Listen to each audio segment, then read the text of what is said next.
नमस्कार। विज्ञान संचारकों के समूह यानी साइंस कम्युनिकेटर ग्रुप के सभी सदस्यों को मेरा प्रणाम। मैं कैवल्यम योग एकेडमी से बबीता सिंह आज आपके समक्ष करो योग रहो निरोग या योग अ होलिस्टिक हेल्थ अप्रोच इस विषय पर अपने विचार प्रकट करने के लिए आई हूँ।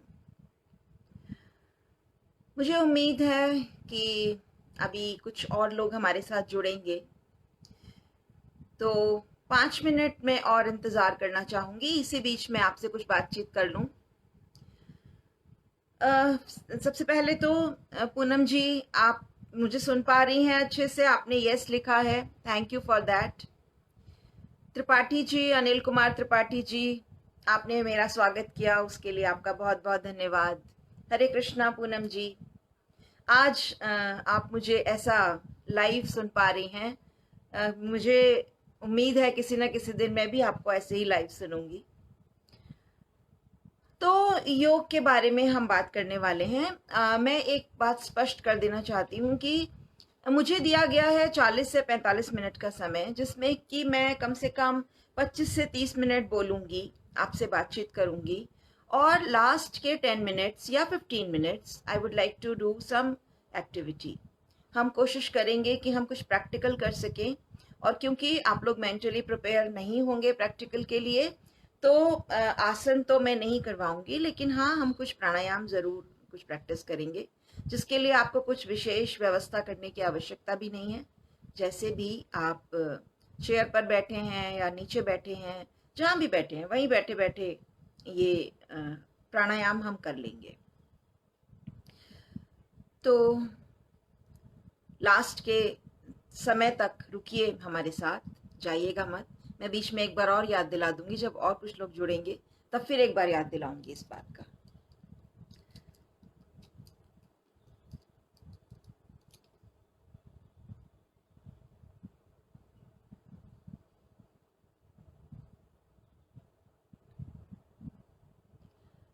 I hope my voice is very clear and picture is also clear.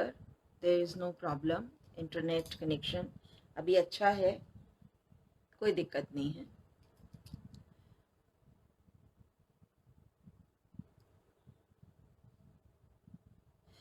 तो चलिए प्रारंभ करते हैं, क्योंकि हमारा समय हो ही रहा है। आज का मेरा टॉपिक है करो योग रहो निरोग। सबसे पहले तो कुछ लोगों के मन में ये शंका होगी कि ये समूह है विज्ञान संचारकों का, और यहाँ एक ऐसा विषय जो कि एक कला का विषय है, क्योंकि श्री श्री रविशंकर जी ने कहा है ना, आर्ट ऑफ लिविंग, योग इज आर्ट ऑफ लिविंग। तो कुछ लोगों के मन में होगा कि ये तो आर्ट ऑफ लिविंग है, जीवन जीने की कला है, विज्ञान में इसका क्या काम है। तो सबसे पहले मैं यहीं से अपनी बात को प्रारंभ करना चाहती हूँ कि योग एक कला तो है ही, जीवन जीने की कला है, एक शैली है, जीवन शैली है, संपूर्ण रूप से अपनाने के लिए है। साथ ही साथ ये एक विज्ञान भी है, हमारे स्वास्थ्य का विज्ञान, और ऐसा विज्ञान जो कि हमारे पुराने प्राचीन, बहुत प्राचीन ऋषि मुनियों के पूरे विजडम पर आधारित है। उन लोगों ने बहुत सारे एक्सपेरिमेंट किए अपने शरीर पर, अपने ऊपर, बहुत स्वानुभूत प्रयोग किए उन्होंने, और उन प्रयोगों के असर को देखा, बहुत लंबे समय तक जांचा परखा, पीढ़ी दर पीढ़ी इस चीज को देखा गया, परखा गया, और आज ये हमारे सामने विज्ञान, ये विज्ञान, प्राचीन विज्ञान, भारतीय दर्शन का प्राचीन विज्ञान हमारे समक्ष योग के नाम से उपस्थित है। भाषा का कोई प्रतिबंध मुझे नहीं दिया गया, तो मैं बीच बीच में अंग्रेजी भी बोलूँगी और हिंदी भी बोलूँगी। मैं प्रयास करूँगी कि कंफर्टेबल सब लोग समझ सके मेरी बात को। तो ये एक ऐसा एंशियंट, इंडियन एंशियंट विजडम है जो हमें पीढ़ी दर पीढ़ी प्राप्त हुआ है, और ये जब से सृष्टि की रचना हुई है तभी से योग प्रचलित है। क्योंकि जब हम वेद देखते हैं, जो बहुत पुराने ग्रंथ हैं, ओल्डेस्ट रिटन फॉर्म जो मिलती है हमारे टेक्स्ट की, बुक्स की, लिटरेचर की, वो है हमारे वेद, और वेदों में भी योग का जिक्र है। तो ये इतना पुराना है, वेदों से भी पुराना ये एक सिस्टम है, एक डिसिप्लिन है। और इस सिस्टम को, इस डिसिप्लिन को डेवलप होने में हजारों साल लगे। और उन हजारों साल के रास्ते में एक ऐसा पड़ाव आया, ये पूरे अलग अलग समाज में बिखरा हुआ था। लोग, ऋषि मुनि इसको अपनाते थे, इससे हेल्थ गेन करते थे, स्वस्थ रहते थे, एडवर्स कंडीशंस को फेस करते थे। उन लोगों को जंगलों में रहना, तो सर्दियों में कैसे अपने शरीर को हेल्दी रखें, गर्मियों में कैसे गर्मी से बचे रहें, बरसात में कैसे बचे रहें, जंगलों में रहना, पहाड़ों पर रहना, तपस्या करनी, बहुत ज्यादा फैसिलिटीज भी नहीं, कई बार घर के अंदर भी नहीं रहते थे, गुफाओं कंदराओं में रहते थे। तो इस योग की मदद से ही उन्होंने अपने शरीर को हर परिस्थिति के अनुकूल बना के रखा। तो ऐसा ये योग, लेकिन ये बहुत स्कैटर्ड इसकी नॉलेज थी। तो एक ऋषि ऐसे आए, महर्षि पतंजलि, जिन्होंने आज से कुछ 2,500-3,000 साल पहले इस योग रूपी फैले हुए ज्ञान को एकत्रित करके एक समग्र, एक शास्त्र का रूप दिया। और आज हम कहते हैं पतंजलि को फादर ऑफ योग। ऑल्दो वो अध्येता नहीं है योग के, योग तो बहुत पहले से विद्यमान था, लेकिन उन्हें इस चीज का क्रेडिट बिल्कुल जाता है और जाना भी चाहिए, क्योंकि उन्होंने इस बिखरे हुए ज्ञान को एकत्रित करके एक पुस्तक के रूप में और अनेकों लिटरेचर के रूप में हमारे सामने प्रस्तुत किया। उनकी जो सबसे फेमस पुस्तक है वो है योग सूत्र। बहुत छोटी पुस्तक है, इतनी छोटी कि अगर हम 8 फॉन्ट साइज में टाइप करें तो 2 फुल स्केप पेज में पूरी बुक आ जाए, लेकिन इतनी गहन, इतनी गंभीर, जैसे गागर में सागर, इतनी गहन कि उसके ऊपर 30,000 से ज्यादा कमेंट्रीज लिखी जा चुकी हैं दुनिया भर की अनेक भाषाओं में। और अभी भी ऐसा माना जाता है कि शायद योग सूत्र को हमने पूरी तरह से नहीं समझा है। इतना ज्ञान है। ओशो ने पतंजलि के बारे में एक अपनी पुस्तक में लिखा, और उन्होंने कहा कि पतंजलि बुद्ध महावीर की श्रेणी में नहीं आते, वो रामकृष्ण की श्रेणी में भी नहीं आते। उन्हें यदि हमें किसी श्रेणी में रखना है तो हम उन्हें बोर की श्रेणी में रखें, हम उन्हें आर्मस्ट्रॉन्ग की श्रेणी में रखें, हम उन्हें आइंस्टाइन की श्रेणी में रखें, क्योंकि वो एक वैज्ञानिक हैं, क्योंकि उन्होंने 2+2 जैसे 4 होता है, 5 या 3 नहीं हो सकता, ऐसे ही उन्होंने योग के ऐसे सूत्र दिए हैं, योग की ऐसी अवधारणाएं दी हैं कि जो अकाट्य हैं, जो उन्होंने कह दिया वो होकर ही रहेगा। यदि उनके कहे अनुसार हम चलें, उनका कहना माने, तो यदि वो कहते हैं कि ऐसा करने से आपके क्लेश दूर होंगे, तो डेफिनेटली होंगे, there is no doubt about it, कोई संशय का सवाल ही नहीं उठता। तो एक ऐसे महान वैज्ञानिक महर्षि पतंजलि, एक ऐसे महान दर्शनकर्ता महर्षि पतंजलि, जिन्होंने हमें जीवन जीने की एक ऐसी शैली दी योग के रूप में, इसे सर्वसुलभ बनाया, इसे ऋषि मुनियों के आश्रमों से निकालकर जन साधारण तक पहुंचाने का मार्ग प्रशस्त किया महर्षि पतंजलि ने।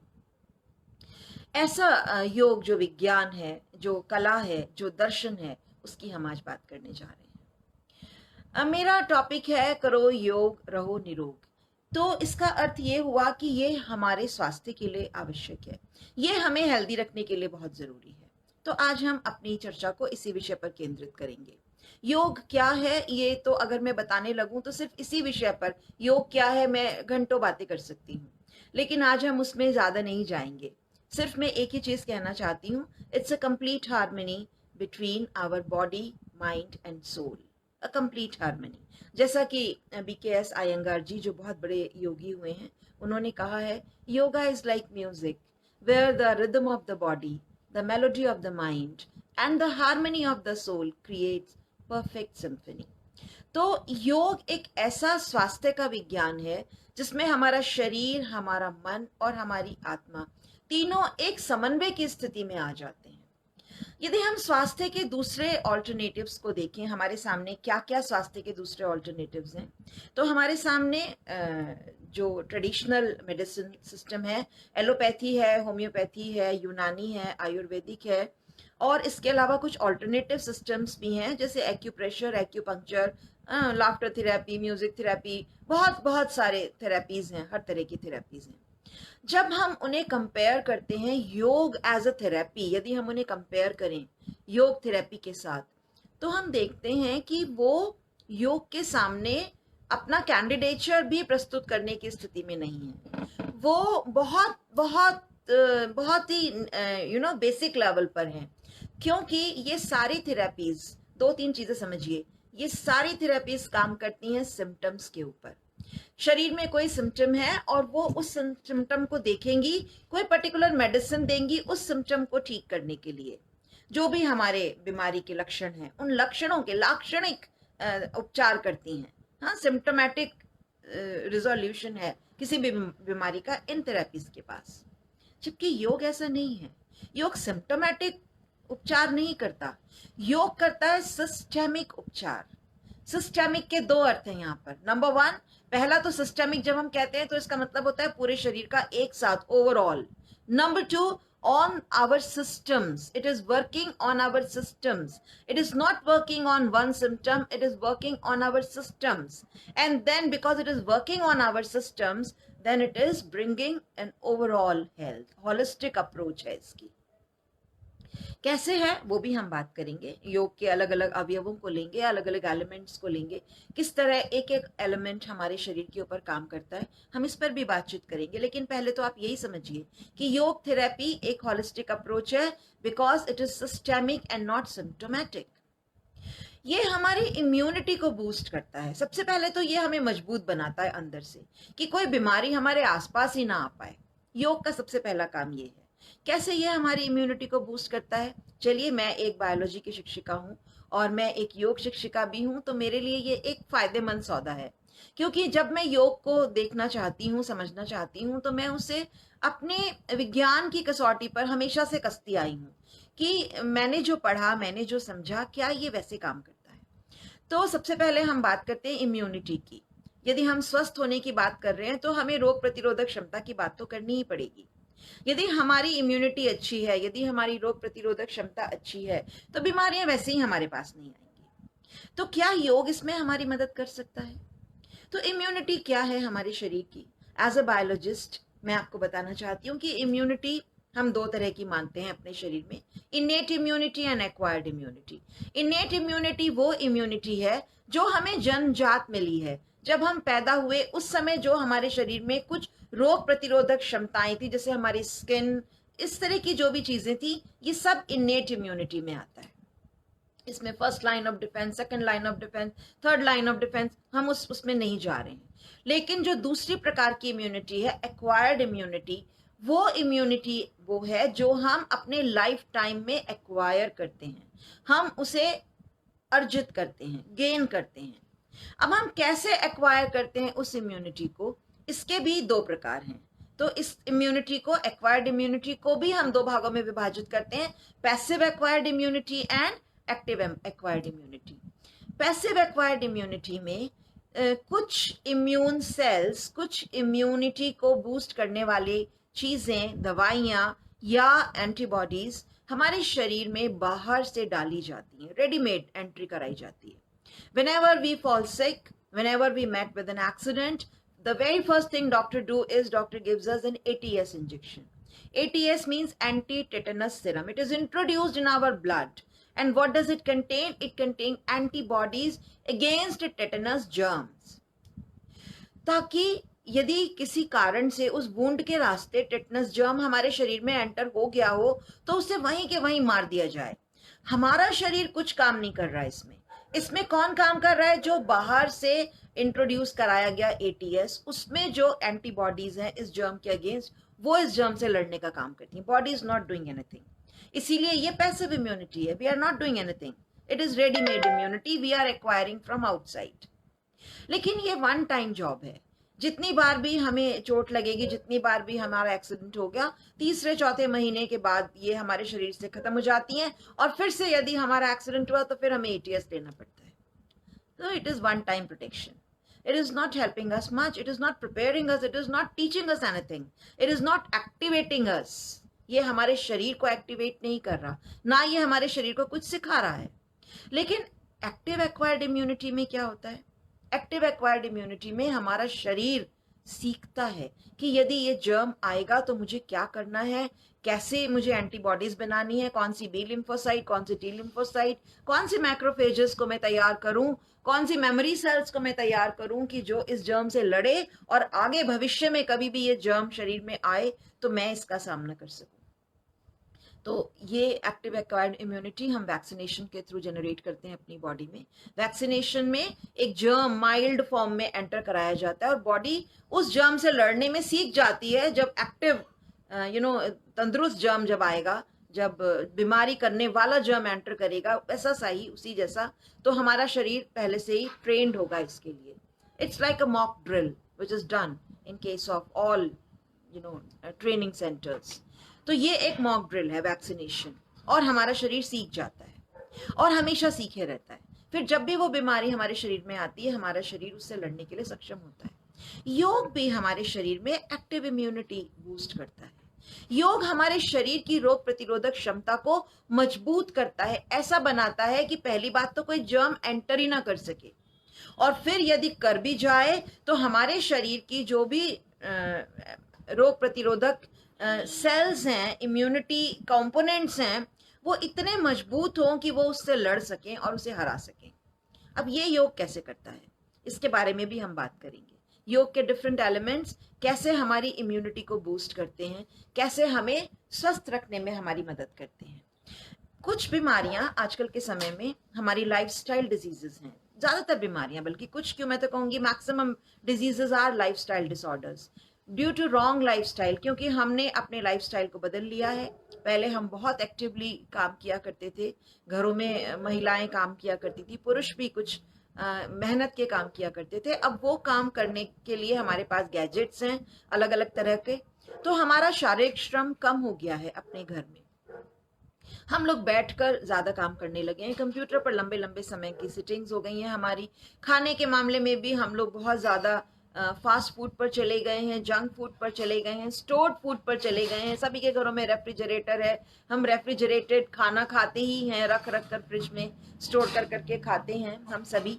तो जो हमारा लाइफस्टाइल है उसमें फिजिकल एक्टिविटी कम हो गई है, सिटिंग ज्यादा हो गई है, खाने पीने का तरीका भी बदल गया है। सात्विक आहार की बजाय हम तामसिक आहार, जो कि स्टोर्ड फूड है, जो बासी खाना है, वो सब तामसिक आहार में आता है, तामसिक आहार ज्यादा लेने लगे हैं। तो इन सब कारणों से, और ऊपर से फिर इतनी फास्ट लाइफ है कि टेंशन्स बहुत हैं, स्ट्रेस बहुत है, एंजाइटी बहुत है, और इतना कंपटीशन है लाइफ में, और यदि हम उस कंपटीशन में नहीं मेंटेन कर पा रहे हैं अपने आप को तो डिप्रेशन भी है। सब कुछ पाने के बाद भी डिप्रेशन है। अभी अभी हमने सुशांत सिंह का केस देखा, सब कुछ प्राप्त हो गया हर तरफ से, इतना मतलब लोगों के लिए ड्रीम कम ट्रू जैसी लाइफ थी उसकी, फिर भी he has committed suicide. The reason is क्योंकि स्ट्रेस बहुत था, एंजाइटी बहुत थी, और किसी हद तक जाकर डिप्रेशन भी था। यदि ऐसा बंदा योग में होता है तो वो इन परेशानियों में नहीं जाता। स्ट्रेस, डिप्रेशन, एंजाइटी उसे हो ही नहीं सकती। एक योग वाले इंसान को इन सब चीजों से कोई डर नहीं, कोई भय नहीं, क्योंकि उसने अपनी जिंदगी में ऐसी चीजों को अपनाया। तो स्वस्थ रहने के लिए सिर्फ शारीरिक स्वास्थ्य जरूरी है ऐसा नहीं है। स्वस्थ रहने के लिए हमारा मानसिक, हमारा सामाजिक और हमारा साइकोलॉजिकल हेल्थ भी जरूरी है। WHO के according the health is a complete well being of physical, mental, social and psychological level. हर स्तर पर स्वस्थ होना जरूरी है। तो योग ऑफर करता है एक ऐसा स्वास्थ्य जो आपको शारीरिक रूप से, मानसिक रूप से, वैचारिक रूप से, आध्यात्मिक रूप से, और आपके पूरी पर्सनालिटी को एक सकारात्मक मोड़ देकर हर तरह से आपको स्वस्थ रखता है। चलिए बात करते हैं योग के अलग अलग एलिमेंट्स की। जैसे मैंने कहा, स्वस्थ रहने के लिए योग के डिफरेंट एलिमेंट्स किस तरह से काम करते हैं। योग एक पूरा दर्शन है। हम में से अधिकांश लोग सिर्फ मैट पर किए जाने वाले कुछ फिजिकल पोस्चर्स को ही योग समझते हैं। हमें लगता है आसन है यही योग है, हमने शीर्षासन कर लिया, योग कर लिया, हमने बहुत अच्छे से योग मुद्रा लगा ली, हमने हस्तपादासन कर लिया, आगे झुक गए, पीछे झुक गए, योग हो गया। नहीं, ये सिर्फ एक छोटा सा एलिमेंट है योग का, इतना छोटा जैसे समुद्र में से एक लोटा जल आपने निकाल लिया, ऐसा है ये योग में। योग तो पूरा दर्शन है जैसे कि मैंने आपको बताया, पर ये एक इम्पॉर्टेंट एलिमेंट है आपके शरीर के स्वास्थ्य के लिए। इसकी हम बात करेंगे आसनों की। इसके अलावा षटकर्म है योग में, जो इंटरनल क्लींजिंग प्रैक्टिसेस हैं, और किसी भी सिस्टम में थेरापेटिक सिस्टम में इंटरनल क्लींजिंग को इतनी मान्यता नहीं दी जाती जितनी योग में दी जाती है। हमारे शरीर को अंदर से साफ करना, हर सिस्टम बाहर से सफाई की बात करता है, योग अंदर से भी सफाई की बात करता है, फिजिकली भी अंदर से सफाई की बात करता है और मेंटली भी अंदर से सफाई की बात करता है, आपके विचारों को भी, थॉट्स को भी साफ करने की बात करता है। तो इंटरनल क्लींजिंग प्रैक्टिसेस हैं जिन्हें हम षटकर्म के नाम से जानते हैं। शरीर के लिए आपके आसन हैं, फिर ब्रीदिंग एक्सरसाइजेस हैं जिन्हें हम प्राणायाम कहते हैं। उसके अलावा योग में ध्यान है, ध्यान के ऊपर हम बात करेंगे, जो कि स्वास्थ्य के लिए एक रामबाण टूल है योग का। कैसे, इसकी भी हम चर्चा करेंगे। और इनके अलावा फिर मुद्रा विज्ञान है, योग में बंध है, और भी बहुत सारी चीजें हैं जैसा कि मैंने बताया। हम इन 4 चीजों पर आज कॉन्सेंट्रेट करने वाले हैं। नंबर 1 थोड़ा सा षटकर्म, नंबर 2 आसन, नंबर 3 प्राणायाम एंड नंबर 4 हमारा ध्यान। तो चलिए एक एक करके बात करते हैं। सबसे पहले षटकर्म की इंटरनल क्लींजिंग प्रैक्टिसेस हैं। षटकर्म जैसा कि नाम से ही दिख रहा है 6 प्रकार के होते हैं: धौती, नेति, बस्ती, नौली, कपालभाति और त्राटक। धौती यानी धोना, वॉशिंग। बहुत तरह की धौती है, जल धौती, वस्त्र धौती। इसमें नॉर्मली मेनली आपके स्टमक की क्लींजिंग होती है, लेकिन और भी कुछ हिस्से हैं शरीर के जिन्हें हम इसके द्वारा करते हैं, जैसे दंत धौती, जिह्वा मूल शोधन, ये सब भी हैं। लेकिन मोस्ट इंपॉर्टेंट जो है वो है आपका स्टमक की क्लींजिंग। तो हम बात करेंगे सिर्फ वमन धौती, जो एक सर्व सुलभ, सर्व साधारण, आराम से कर सकते हैं। Everybody can do this and there is nothing much to do. What you have to do is you have to get up in the morning, empty stomach, and just drink 3 to 4 glasses of water, lukewarm water with little salt in it. थोड़ा सा नमक का गुनगुना पानी 3 से 4 glass P जाइए, और फिर उसके बाद थोड़ा घूमिए, टहलिए, इधर उधर जाइए, शरीर को हिलाइए, आगे पीछे दाएं बाएं थोड़ा मूव करिए, और फिर वॉश बेसिन में जाकर अपनी 2 फिंगर्स को अपनी टंग में मसाज करिए। थोड़ा बैक पोर्शन टंग का टच करेंगे, वॉमिटिंग फीलिंग आएगी, पूरा का पूरा पानी बाहर आ जाएगा। दिस इज वमन धौती, क्लींजिंग ऑफ योर स्टमक। रात का जमा हुआ सारा म्यूकस, सारा एसिड सब वॉश आउट हो जाएगा और आपका स्टमक क्लीन हो जाएगा। You will feel much relief, much fresh. और एसिडिटी के लिए, गैस्ट्राइटिस के लिए ये बहुत ही अच्छा है, आपके डाइजेस्टिव सिस्टम के अपर पार्ट को हेल्दी रखने के लिए वमन धौती। फिर आ जाते हैं हम नेति के ऊपर। नेति आपके रेस्पिरेटरी ट्रैक्ट के लिए है। आपने फिर नमक का कुनकुना पानी लिया और एक पॉट आता है नेति का, उससे आपने एक नॉस्ट्रल से एंटर कराया, दूसरे नॉस्ट्रल से ऑटोमेटिकली पानी बाहर जाता है। इस समय ब्रीथ करते हैं थ्रू माउथ, फिर ऑपोजिट साइड से करते हैं, या फिर नॉस्ट्रल के थ्रू इनहेल करते हैं और मुंह से स्पिट आउट कर देते हैं। तो आपके पूरे नेजल चेम्बर्स, आपका पूरा बैक नेजोफेरिंग्स, आपका पूरा ऑरोफेरिंग्स, आपकी माउथ कैविटी सब क्लीन हो जाती हैं। अगर कोई भी जर्म वहां है, कोई बैक्टीरिया है, कोई वायरस है, तो वो इस प्रोसेस में वॉश आउट हो जाएगा, क्लीन आउट हो जाएगा। जो म्यूकस जमा हुआ है वो सब भी क्लीन आउट हो जाता है। गार्गलिंग करना ये भी बहुत अच्छा है हमारे लिए। तो धौती और नेति 2 ऐसी टेक्निक्स हैं जो कोई भी कर सकता है, और ये आपको स्वस्थ रखने में, आजकल इस कोविड-19 के समय में तो ये दोनों ही क्रियाएं बहुत इंपॉर्टेंट हैं। इसके अलावा बस्ती इज यौगिक एनिमा। इसमें हमारा लोअर सिस्टम, डाइजेस्टिव सिस्टम का लोअर पार्ट यानी लार्ज इंटेस्टाइन, रेक्टम वगैरह को क्लीन किया जाता है। I am not going to give details, बस खाली मैं जिक्र कर रही हूँ। नौली में हम मसाज करते हैं इंटरनल, आपने देखा होगा बहुत लोगों को नौली करते हुए, बाबा रामदेव को टेलीविजन पर देखा होगा नौली करते हुए। मसल्स को मूव करते हैं, इंटरनल ऑर्गन्स की मसाजिंग की जाती है। फिर आता है कपालभाति, उसमें भी एयर वायु कपालभाति भी है और जल कपालभाति भी है। तो इसमें भी हम इंटरनल क्लींजिंग करते हैं आपके रेस्पिरेटरी ट्रैक्ट की पूरी।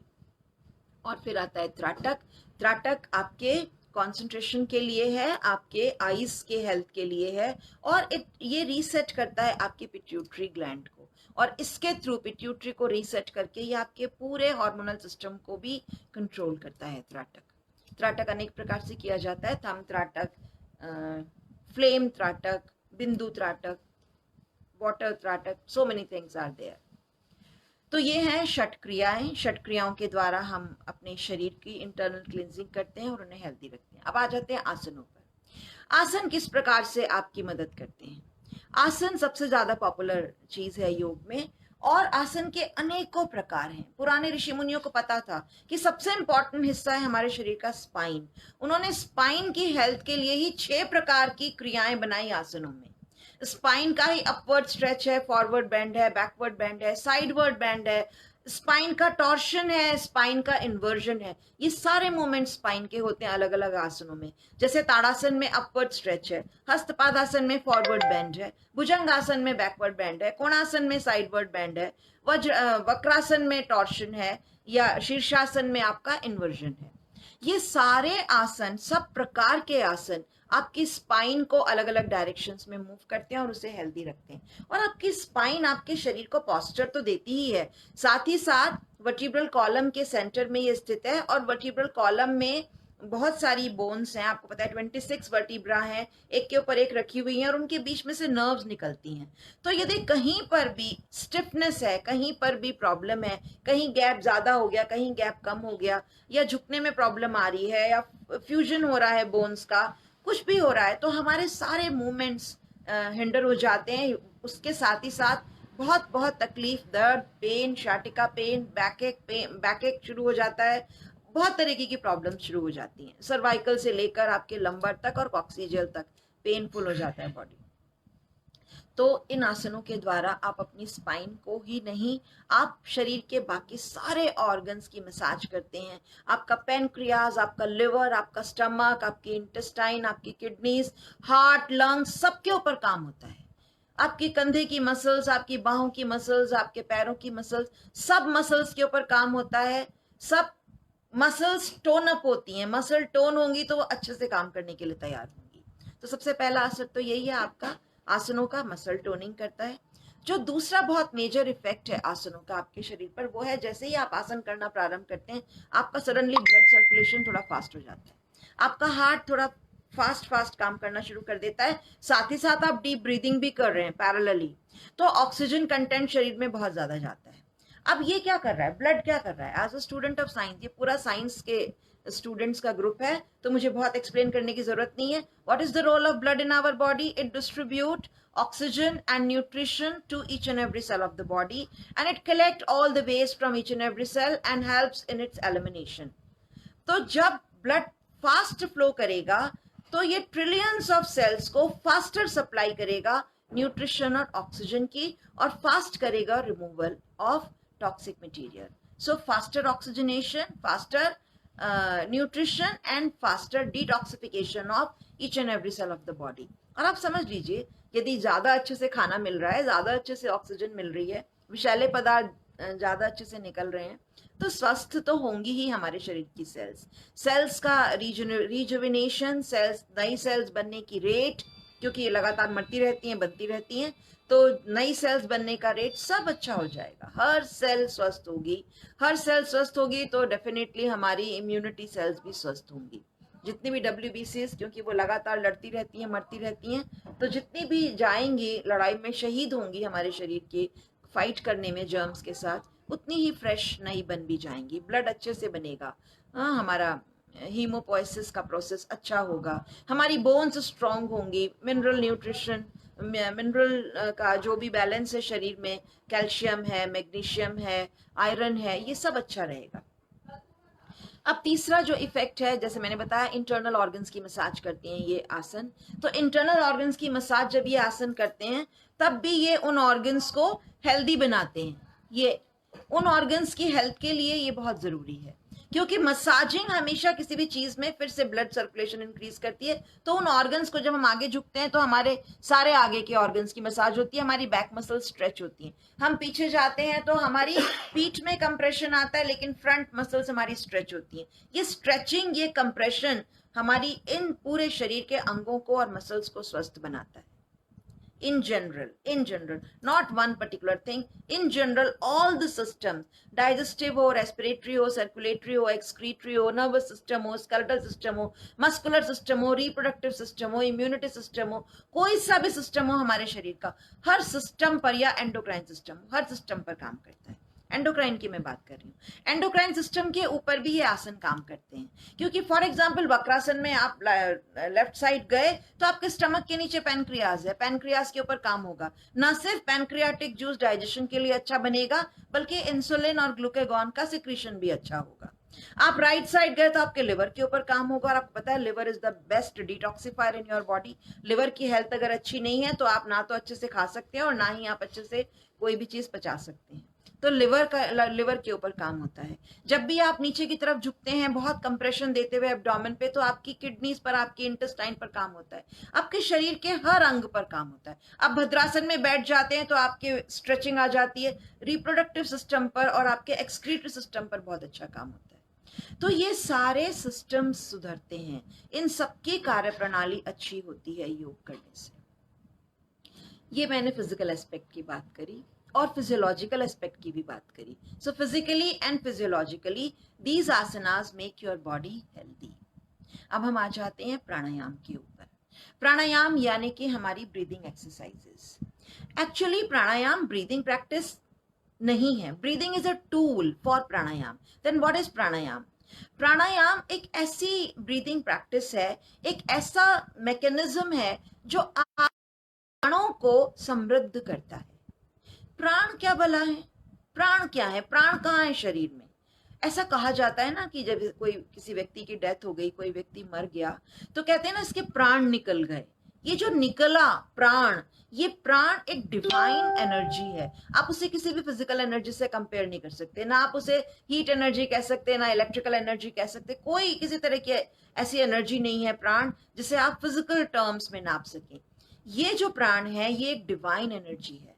जब ये हमारे भीतर आते हैं तो हम जीवित होते हैं, और जब ये हमारे भीतर से चली जाती है एनर्जी, जिस चाहे इसे आप स्पिरिट कहें, आत्मा कहें या प्राण कहें, जब ये चली जाती है हमारे शरीर से, तब हमारा शरीर मृत हो जाता है, वी बिकम डेड। तो ये जो प्राण हमारे शरीर में फ्लो कर रहे हैं, जब when we are alive, that time these prana flowing in our body, इन प्राणों के प्रवाह को अच्छे से रखने के लिए, इनमें कहीं कोई बाधा ना हो, निर्बाध रूप से ये प्राणों का प्रवाह हमारे शरीर में हो, इसके लिए प्राणायाम किए जाते हैं। टेक्सचुअल 8 प्राणायाम है, लेकिन आज हम जो प्रैक्टिस करेंगे 4 या 5 प्राणायामों की ही करेंगे। तो ये प्राण अलग अलग तरीके से हमारी ब्रीदिंग को कंट्रोल करके, कभी इसके 4 भाग हैं। यौगिक ब्रीदिंग में 4 पार्ट्स होते हैं। पहला पार्ट होता है पूरक यानी श्वास लेना यानी इनहेलेशन। दूसरा पार्ट होता है कुंभक यानी श्वास को अंदर ही रोक के रखना, इसको हम रिटेंशन इंग्लिश में कहेंगे। तीसरा है रेचक यानी कि श्वास को छोड़ना या एक्सहेलेशन करना। और चौथा है शून्यक यानी श्वास छोड़ने के बाद दूसरी श्वास लेने से पहले कुछ देर रुकना, इसको कहेंगे suspension. We are suspending our breath. इन 4 स्टेप्स को अलग अलग तरह से हम मॉडिफाई करके अलग अलग तरह के प्राणायामों को डिजाइन करते हैं, योगियों ने डिजाइन किए हैं और हम उन्हें फॉलो करते हैं। ठीक, तो ये प्राणायाम हमारे प्राणों के प्रवाह को, ये हमारे मन को भी एकाग्र करने में, कंसंट्रेशन में, शांत करने में, स्ट्रेस कम करने में, डिप्रेशन से बाहर आने में, नींद ना आने की प्रॉब्लम होने पर उसके लिए, और कुछ प्राणायाम तो हमारे सिस्टम्स के ऊपर भी डायरेक्टली काम करते हैं। तो ये हमें फिजिकली, फिजियोलॉजिकली, मेंटली, एनर्जेटिकली सब तरह से स्वस्थ बनाते हैं। ऊर्जा का प्रवाह यदि शरीर में अच्छे से हो रहा है, आयुर्वेद के अनुसार भी यदि कहीं पर भी एनर्जी में ब्लॉकेज है तो that leads to a particular element. तो कोई ब्लॉकेज ना हो, हमारे सब चक्रों के थ्रू, हमारी सब नाड़ियों के थ्रू ऊर्जा बिल्कुल निर्बाध प्रवाहित हो, ये एंश्योर करने के लिए है प्राणायाम। तीसरा जो एलिमेंट मैं लेने वाली हूँ, आई एम सॉरी, चौथा एलिमेंट, हमने कौन कौन से लिए? षटकर्म लिए, आसन लिए, प्राणायाम लिए, 3 हो गए। अब मैं चौथे की बात करने जा रही हूँ और वो है मेडिटेशन या ध्यान। मेडिटेशन के लिए हमें लगेगा कि मेडिटेशन कैसे हमें हेल्दी रख सकता है। ठीक है ना, आंख बंद करके आप बैठ रहे हैं, प्रार्थना में बैठ रहे हैं, आप ईश्वर से जुड़ रहे हैं, आप तो आध्यात्मिक चीज है, धार्मिक चीज है। एक आम इंसान की भाषा में मैं बात कर रही हूँ, एक धार्मिक चीज है, आध्यात्मिक चीज है, इसका स्वास्थ्य से क्या लेना देना। लेकिन योग धर्म के साथ बिल्कुल भी नहीं जुड़ता। योग जुड़ता है अध्यात्म से, धर्म से नहीं जुड़ता। और अध्यात्म में जब हम जाते हैं तो हम आधे स्वस्थ तो यूं ही हो जाते हैं, क्योंकि हम अपने दिमाग से बेकार की परेशानियों को छोड़ देते हैं। कुछ मिल रहा है तो भी ठीक है, नहीं मिल रहा है तो भी ठीक है। गीता में भगवान श्री कृष्ण ने अर्जुन से कहा, योगस्थः कुरु कर्माणि संगम त्यक्त्वा धनंजय सिद्ध असिद्धयो समो भूत्वा समत्वम योग उच्यते। योगी का कर्तव्य है कि वो कर्म करे, उसके फल से अपनी आसक्ति को त्याग दे। यदि हम अध्यात्म में जा रहे हैं तो हम अपने कर्मों के फल से अपनी आसक्ति को अगर त्याग सकें, it's very difficult to do, but यदि हम कर सकें, if there is a big if we can do it, यदि हम वाकई में ऐसा कर सकें, तो आप समझिए कि ये जो सुशांत सिंह ने सुसाइड किया था वो कभी भी नहीं करता, क्योंकि वो सिर्फ कर्म करता, रिजल्ट मिलता नहीं मिलता उसे फर्क नहीं पड़ता इस चीज से, लेकिन उसे बहुत ज्यादा फर्क पड़ा। और ऐसा ही हम सबको बहुत ज्यादा फर्क पड़ता है। जब हम कोई काम करते हैं तो हम पहले से ही सोच लेते हैं कि इसका ये रिजल्ट होना चाहिए, और यदि हमें अपेक्षित सफलता ना मिले तो फिर हम या तो डिप्रेशन में जाते हैं, या हम एंगर में जाते हैं, या हम स्ट्रेस में जाते हैं, और ये सारी चीजें हमारे लिए घातक हैं। चिंता चिता समान है, ये याद रखिए। तो यदि ये अध्यात्म भी है तो भी, लेकिन मैं इसका बायोलॉजिकल पक्ष आपसे बात करने वाली हूँ। बायोलॉजिकली, हाँ, मैं अभी मेरे उस गीता के सूत्र का पूरा अर्थ बता दूं। तो फल से अपनी आसक्ति त्याग दे, कार्य चाहे सिद्ध हो या ना सिद्ध हो, दोनों स्थितियों में समान भाव से रहना ही योग है। This equanimity of the mind is yoga. If we can remain in a somehow, in a equanimous condition, neither we are going in up nor we are going down due to the changing environmental condition, due to the changing acquired situations, what we have acquired and what we have not acquired, दोनों परिस्थितियों में यदि हम समभाव से रह सकें, यही योग है। और ये योग यदि हम अपना सकें तो आप समझिए, यहां से स्ट्रेस गया, यहां से एंजाइटी गई, यहां से डिप्रेशन गया, और यदि ये गया तो हमारी जिंदगी में कितना सुख आएगा। सुख इस चीज में नहीं है कि हम क्या एक्वायर करते हैं, सुख इसमें है कि जो हमारे पास है उसे हम कितना एंजॉय करते हैं। संतोष, एक वन ऑफ द नियम ऑफ योग इज संतोष। यम नियम की यदि हम बात करें, वो भी हमें स्वस्थ रखने में मदद करते हैं। कभी और चर्चा करेंगे यदि आप मुझे वापस बुलाएंगे तो। योग में बहुत सारे एलिमेंट्स हैं बात करने के लिए, क्योंकि समय की, जैसे मैंने कहा, प्रतिबद्धता है, तो मैं बहुत जल्दी थोड़े थोड़े से एलिमेंट्स को सिर्फ टच कर रही हूँ, स्पर्श कर रही हूँ। तो ध्यान क्या करता है बायोलॉजिकली, मैं बस सिर्फ इस पर बात करना चाहती हूँ क्योंकि ये विज्ञान का समूह है। जब भी हम ध्यान में जाते हैं तो ध्यान में जाने से हमारे मस्तिष्क में कुछ ऐसे परिवर्तन होते हैं, मूलभूत परिवर्तन होते हैं। It's not only physiological, it's even physical changes also. और मैं ये बात कह रही हूँ इसलिए नहीं क्योंकि पुराने ऋषि मुनि कह गए हैं, पुराने ऋषि मुनियों ने तो कहा ही है, उन्होंने तो एक्सपीरियंस किया अपने ऊपर।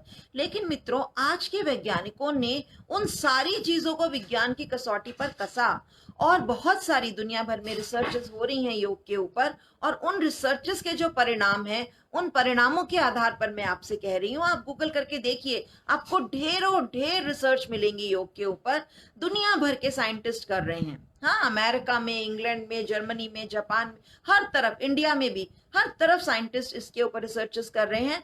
और फिर जो उन्हें रिजल्ट्स उन रिसर्चेस के मिल रहे हैं, उनके आधार पर मैं आपसे बात कर रही हूँ। ब्रेन में क्या क्या चेंजेस होते हैं मेडिटेशन करने से। एक्चुअली मेडिटेशन कोई प्रार्थना नहीं है, आप मेडिटेशन में प्रार्थना नहीं करते।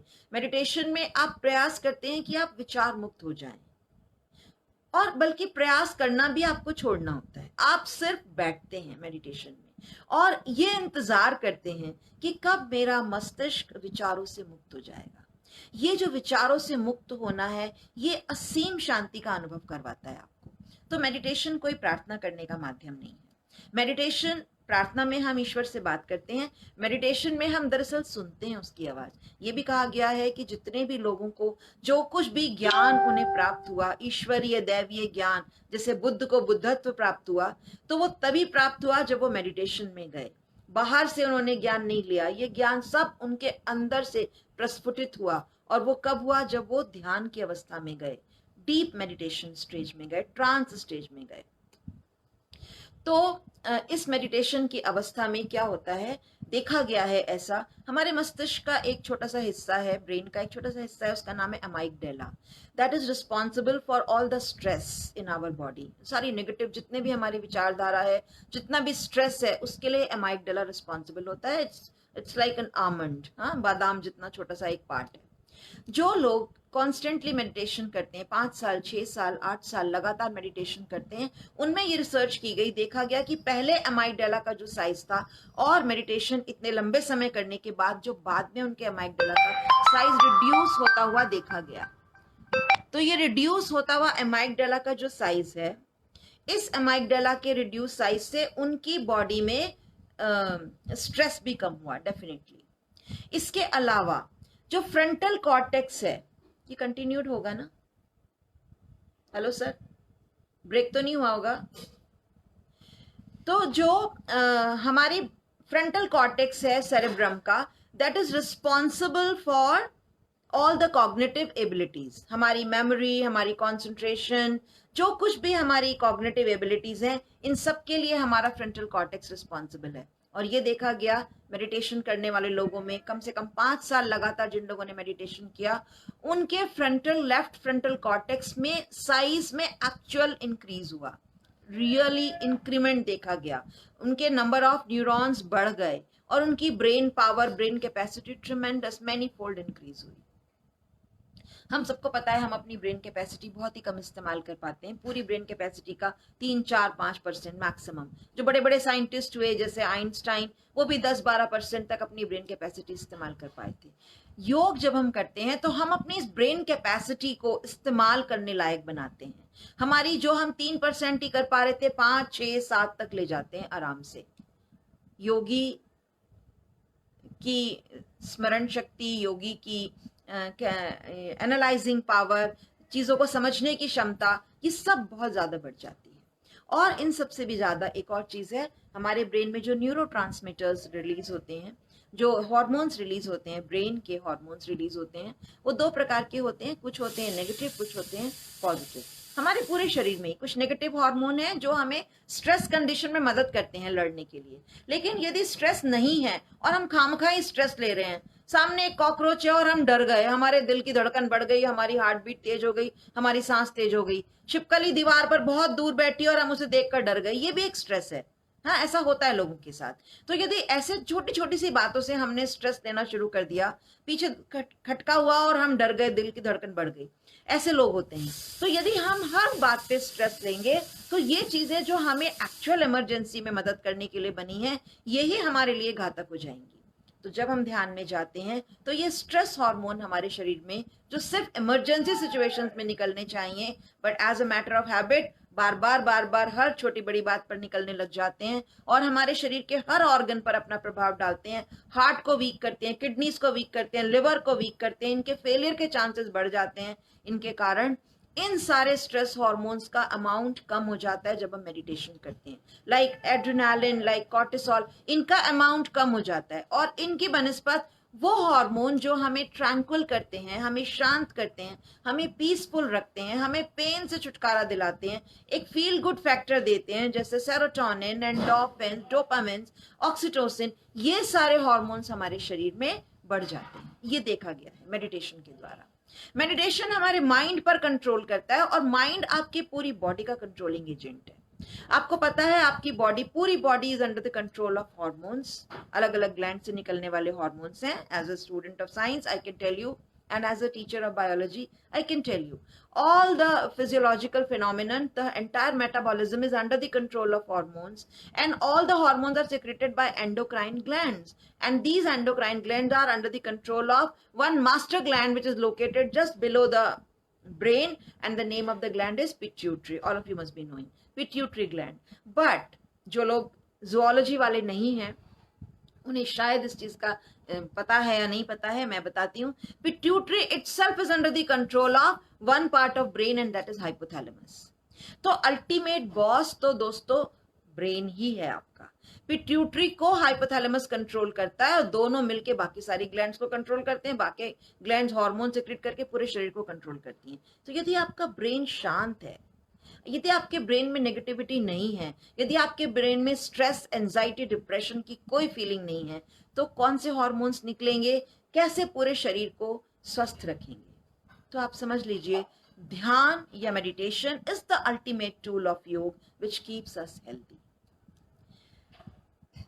तो ये था कैसे योग हमें निरोग रखता है, किस प्रकार ये हमारे शरीर के डिफरेंट सिस्टम्स पर काम करता है। जब भी हम आगे झुकते हैं तो हम एक्सेल बहुत अच्छे से करते हैं, अच्छे से एक्सेल करेंगे तो इनहेल अच्छे से होगा। पीछे झुकते हैं तो इनहेल अच्छा करते हैं क्योंकि हमारे लंग्स एक्सपैंड हो जाते हैं, तो हमारी लंग कैपेसिटी बढ़ती है। आगे झुकते हैं तो हमारा स्टमक दबता है, उसकी मसाजिंग होती है, उससे गैस्ट्रिक जूसेस अच्छे से निकलते हैं, डाइजेशन अच्छा होगा। लाइक बहुत बहुत लंबी पूरी फिजियोलॉजी है समझने समझाने के लिए। यहाँ मैं सिर्फ कुछ कुछ बातें सिर्फ मैंने कहा मैं टच कर रही हूँ। तो योग एक विज्ञान है, योग जीवन जीने की कला तो है ही, योग स्वास्थ्य का विज्ञान है और एक हॉलिस्टिक अप्रोच वाला विज्ञान है। It gives us a holistic health, पूरा संपूर्ण स्वास्थ्य यदि हमें चाहिए हर स्तर पर, शारीरिक, मानसिक, वैचारिक, आध्यात्मिक, सामाजिक, तो हमें अपनाना चाहिए योग को, क्योंकि और कोई भी विधा हमें इतने सारे स्तर पर स्वास्थ्य प्रदान नहीं कर सकती। कुछ विधाएं हमें शारीरिक स्वास्थ्य देती हैं, ज्यादातर विधाएं हमें शारीरिक स्वास्थ्य देती हैं, कुछ हमें किसी हद तक मानसिक भी दे सकती हैं, लेकिन जैसे मैंने कहा वैचारिक, आध्यात्मिक और सामाजिक स्तर पर भी हमें स्वास्थ्य प्रदान करता है, वो है योग। तो मित्रों, मैं अपना ओरल पार्ट अब यहीं पर रोकना चाहूंगी और हम चाहते हैं कि थोड़ा सा हम प्रैक्टिकल करें।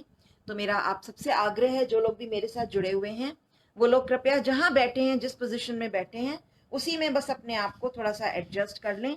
यदि आप फ्लोर पर हैं तो आप सुखासन, अर्ध पद्मासन, पद्मासन लगाकर बैठ जाएं, और यदि आप चेयर पर बैठे हैं तो भी कोई प्रॉब्लम नहीं है, चेयर पर बैठे रहें, अपनी पीठ को सीधा कर लें।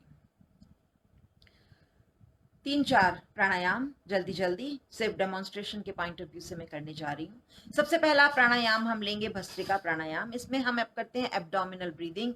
ट्रिमेंडस एनर्जी ये देता भी है और लेता भी है। तो चलिए 10 का एक राउंड करेंगे।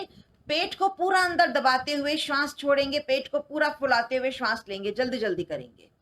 पहले श्वास छोड़िए, पेट को अंदर करिए, मैं अपना हाथ रख रही हूं आपको देखने के लिए। श्वास छोड़िए, पेट अंदर करिए। अब लेने से प्रारंभ करिए।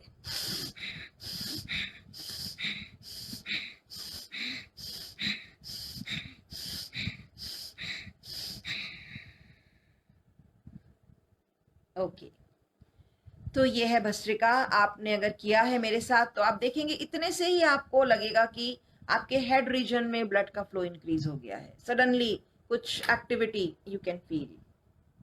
तो बहुत ब्लड का सर्कुलेशन बढ़ाता है, बहुत एनर्जी देता भी है। दूसरा प्राणायाम है नाड़ी शोधन या अनुलोम विलोम प्राणायाम। ये एक रामबाण प्राणायाम है जिसे आप हर समय कर सकते हैं और हर तरह की बीमार व्यक्ति भी कर सकता है, बूढ़ा भी कर सकता है, बच्चा भी कर सकता है, क्योंकि यह आपकी नाड़ियों में बैलेंस लाता है, सूर्य नाड़ी चंद्र नाड़ी में बैलेंस लाता है। इसलिए इसके कोई साइड इफेक्ट नहीं है, कोई आफ्टर इफेक्ट नहीं है, कोई नुकसान शरीर को नहीं है। जो कुछ भी है सिर्फ और सिर्फ फायदा ही है। बैलेंस के कारण जब ये बैलेंस ले आता है नाड़ियों में, तो ऊर्जा का प्रवाह दोनों तरफ की नाड़ियों में समान रूप से होता है। सूर्य जो कि गर्म नाड़ी है, चंद्र जो कि शीतल नाड़ी है, दोनों में समान रूप से जब ऊर्जा प्रवाहित होती है तो हमारे शरीर में ना तो टेम्परेचर बढ़ता है और ना ही कोल्ड की प्रॉब्लम होती है। वरना अगर एक नाड़ी ज्यादा काम करे तो बुखार की स्थिति आ सकती है, दूसरी नाड़ी ज्यादा काम करे तो कंजेशन की स्थिति आ सकती है। जब दोनों में होता है तो शरीर स्वस्थ रहता है। तो नाड़ी शोधन प्राणायाम या अनुलोम विलोम। राइट हैंड उठाइए, अपने अंगूठे से राइट नॉस्ट्रिल बंद करिए। बहुत सिंपल तरीके से मैं बता रही हूँ, कोई मुद्रा वगैरह के साथ नहीं। छोड़िए, पहले श्वास लीजिए यहीं से, इसको बंद करिए, ऑपोजिट खोलिए अंगूठा हटाकर, वहां से श्वास छोड़िए। अब यहीं से लीजिए, अंगूठे से बंद करिए, उंगली हटाइए, छोड़िए, एक्सेल करिए, यहीं से इनहेल करिए, ऑपोजिट से एक्सेल करिए, वहीं से इनहेल करिए, ऑपोजिट से एक्सेल करिए, यहीं से इनहेल करिए, ऑपोजिट से एक्सेल करिए। तो सिंपल इनहेलेशन एक्सेलेशन, एक तरफ से लेना, ऑपोजिट से छोड़ना, वहीं से लेना, ऑपोजिट से छोड़ना। इसके बीच में हम कुंभक भी करते हैं, बहुत तरीके से अलग अलग रेशियोज में करते हैं इसको। कभी और हम लंबा अपना सेशन रखेंगे प्राणायाम का, तब मैं आपको इसके वेरिएशंस बताऊंगी। तीसरा प्राणायाम है जो एक क्रिया है, दरअसल षटकर्म है, लेकिन हम उसे प्राणायाम के तौर से भी करते हैं, और वो है कपालभाति। भस्त्रिका में आपने लिया भी छोड़ा भी, इसमें भी एब्डोमिनल ब्रीदिंग करनी है, लेकिन आपको सिर्फ छोड़ना है, लेना नहीं है, आएगी अपने आप श्वास। फिर से पीठ सीधी करके बैठिए, 10 का एक राउंड करेंगे। चलिए, सिर्फ छोड़ने पर ध्यान देना है। नॉर्मल श्वास लीजिए और 10 बार छोड़िए।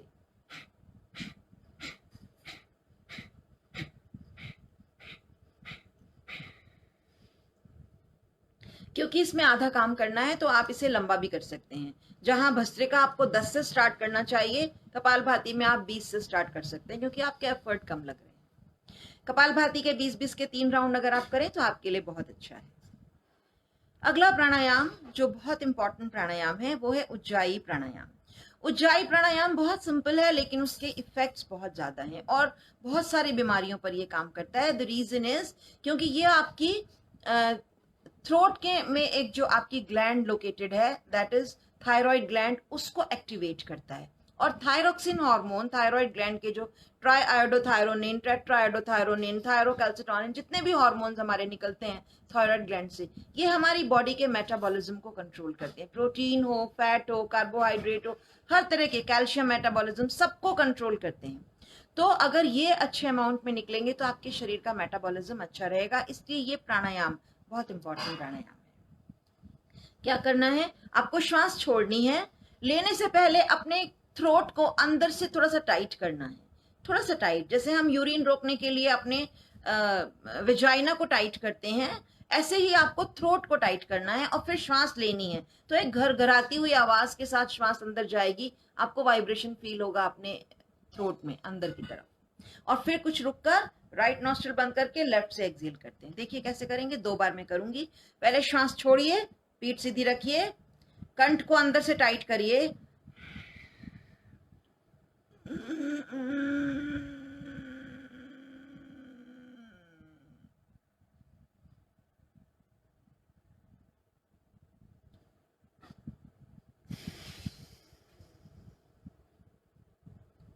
एक बार और श्वास छोड़िए,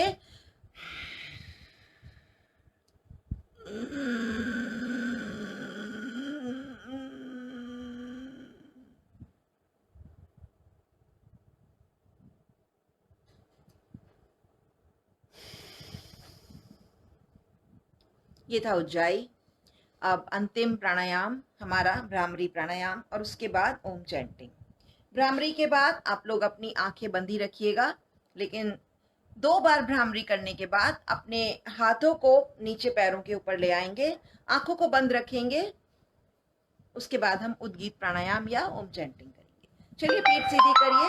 भ्रामरी प्राणायाम के लिए दोनों हाथों को अपने सामने रखिए इस प्रकार।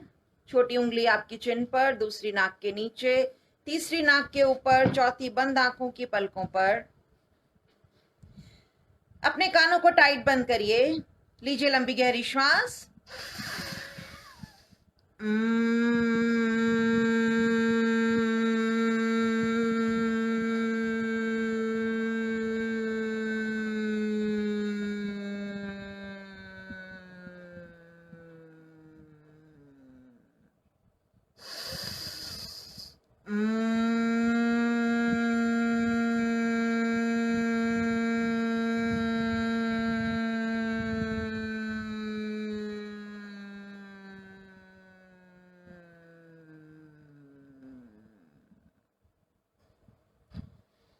आंखें बंद रखेंगे, दोनों हाथ पांव पर, अंगूठे और तर्जनी के टिप को मिला लीजिए,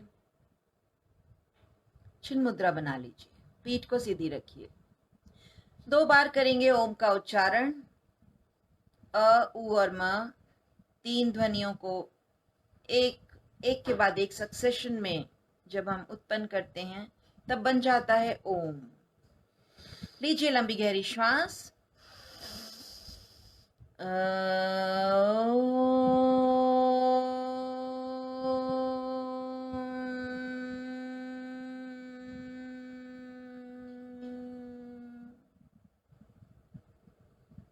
एक बार और।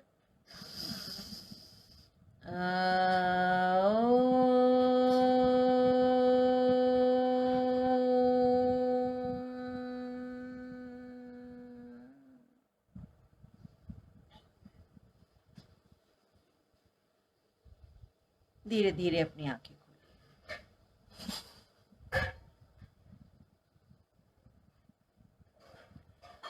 तो ये था मित्रों उद्गीत प्राणायाम या ओम चैंटिंग, ओम का उच्चारण। ओम का उच्चारण के भी अपने बहुत से फायदे हैं।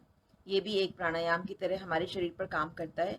जो इसके वाइब्रेशंस हैं, ओम के वाइब्रेशंस, वो हमारे शरीर को, हमारे मस्तिष्क को, दोनों को डिटॉक्सिफाई करने में और एक्टिवेट करने में, कि पूरा वाइब्रेशंस होते हैं, आप महसूस करेंगे आपके ब्रेन रीजन में वाइब्रेशंस जाते हैं, तो बहुत एक्टिवेट करते हैं। भ्रामरी और उद्गीत दोनों में ये कैपेसिटी है कि ये आपके मस्तिष्क पर काम कर सके और उसे एक्टिवेट कर सके। स्टूडेंट्स के लिए, बड़ों के लिए, छोटों के लिए, स्ट्रेस रिडक्शन के लिए, हर चीज के लिए ये दोनों ही प्राणायाम बिल्कुल रामबाण सिद्ध होते हैं।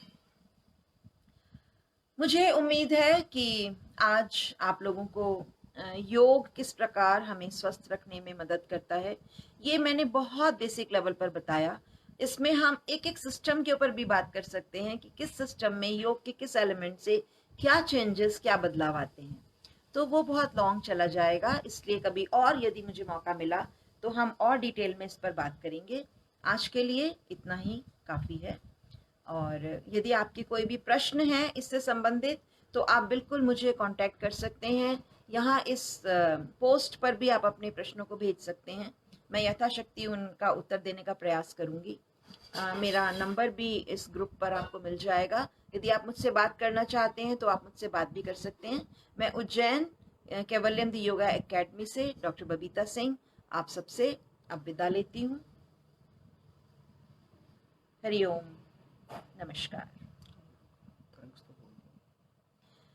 और विज्ञान संचारक समूह के सभी लोगों को, टीम को, जिन्होंने मुझे ये मौका दिया, उनको मेरा बहुत बहुत धन्यवाद, हृदय से धन्यवाद। डॉक्टर निशा राघव दी, जिन्होंने मेरी सीनियर हैं, मेरी बिल्कुल बड़ी बहन के समान है, उन्होंने ये मौका मुझे दिया, उनका मैं हृदय से धन्यवाद करती हूँ। और उम्मीद करती हूँ कि मैं उनकी अपेक्षा पर पूरी उतरी होंगी और आगे भी वो मुझे ऐसे मौके देती रहेंगी। फिर से प्रणाम सभी को, नमस्कार।